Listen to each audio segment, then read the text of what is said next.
7 अगस्त शुक्रवार सुप्रभात। मैं हूं संजना शर्मा, लावा फ्रा मीडिया से। लावा फ्रा मीडिया लाता है देश और दुनिया की सबसे बेहतरीन खबरें, वो भी सबसे पहले। तो चलिए मैं आपको ले चलती हूं कुछ राज्यवार खबरों की ओर। किनारे पड़े मुद्दों से तुरुप के पत्ते में तब्दील हो पाएगा राम मंदिर का मुद्दा। पीएम नरेंद्र मोदी ने राम मंदिर का भूमि पूजन किया। राम मंदिर क्या चुनाव में बीजेपी को दिलाएगा फायदा? रामलला हम आएंगे, मंदिर वहीं बनाएंगे। बीजेपी के या इस नारे पर अक्सर विपक्ष के तमाम नेता मंदिर वहीं बनाएंगे लेकिन तारीख नहीं बताएंगे कहते हुए सियासी तंजा कसा करते थे। राम के मुद्दे पर किसी के बोल बदल गए थे तो किसी के सियासत या मुद्दा इस तरह बुझा लगने लगा था कि नाम पर 2 से 85 सांसद वाली पार्टी बनने के बाद बीजेपी भी एक समय सत्ता के लिए इसे अपना पिंड छुड़ाना चाहती थी और काफ़ी हद तक इसे किनारा भी कर लिया गया था। वक्त बदला और सियासत ने ऐसी करवट ली कि राम मंदिर मुद्दा फिर चर्चे में केंद्र बन गया है। सुप्रीम कोर्ट के फैसले बाद 5 अगस्त 2020 को प्रधानमंत्री नरेंद्र मोदी ने भूमि पूजन कर राम मंदिर निर्माण की विधिवत शुरुआत कर दी है। राम मंदिर के आगाज के साथ देश भर में लोगों ने दीप जलाए और विपक्षी दल भी राम भक्ति के रंग में नजर आ रहे हैं। ऐसे में सवाल उठता है, क्या राम मंदिर का मुद्दा सियासी तौर पर तुरुप के पत्ते में तब्दील हो पाएगा? राम मंदिर मुद्दे ने देश की राजनीतिक दशा और दिशा को बदल कर रख दिया।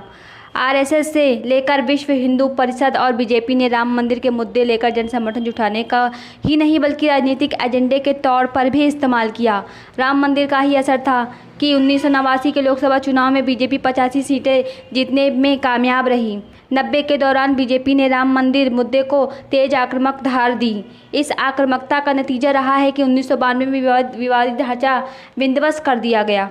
भारत ने जैसे जैसे नई सदी में एक कदम रखा है, अयोध्या चुनावी मुद्दे से बाहर होता चला गया। बीजेपी ने अपने घोषणा पत्र में राम मंदिर का उल्लेख किया लेकिन 2004, 2009, 2014 और 2019 के चुनाव अन्य मुद्दे पर लड़े गए। 2004 में इंडिया साइनिंग बनाम आम आदमी अभियान, 2009 में भारत अमेरिका परमाणु समझौता, 2014 में पॉलिसी पैरालिसिस और 2019 में सबका साथ, सबका विकास, सबका विश्वास जैसे मुद्दों पर चुनाव लड़ा गया।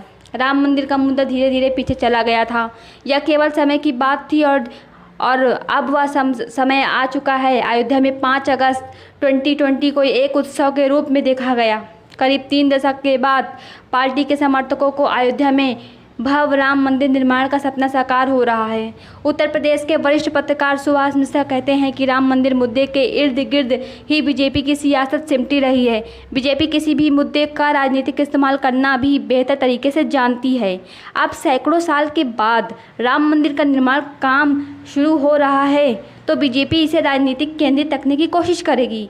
भूमि पूजन के कार्यक्रम के जरिए बीजेपी आरएस ने देश में राममय का माहौल बनाने की पूरी फायावत की, जो इस बात को दर्शाता है कि राम मंदिर मुद्दे पर भी अभी सियासत का चैप्टर ख़त्म नहीं हुआ है। 70 साल से एक मामला चल रहा था जिसे सुप्रीम कोर्ट की मुहर के बाद मंदिर बनाने का रास्ता साफ हुआ। बीजेपी इसका सेहरा प्रधानमंत्री नरेंद्र मोदी के सिर बांध रही है। श्री राम जन्मभूमि तीर्थ ट्रस्ट ने अयोध्या में मंदिर निर्माण का 3.5 साल में हर हाल में बनाने का टारगेट रखा है।